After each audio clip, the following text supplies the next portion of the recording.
வணக்கம். ஸ்ரீ கோமாதா சோதிட ஆய்வு நிலையத்தின் மூலமாக 9ஆம் பாவங்களில் கோள்கள் என்ற தலைப்பிலே 9ஆம் பாவங்களில் செவ்வாய் இருந்தால் என்ன பலன்களை வழங்குவார் என்பதை நாம் இங்கே விளக்கி கொண்டிருக்கின்றோம்.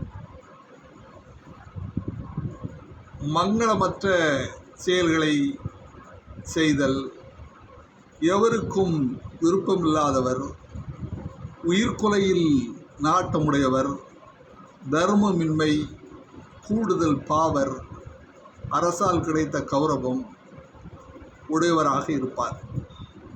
9ஆம் இடத்தில் செவ்வாய் இருக்கின்ற பொழுது இந்த பலன்களை ஏற்படுத்துவார் என்று இங்கே சோதிட நூல்கள் விளக்கி கொண்டிருக்கின்றன. வாழ்க வளமுடன்.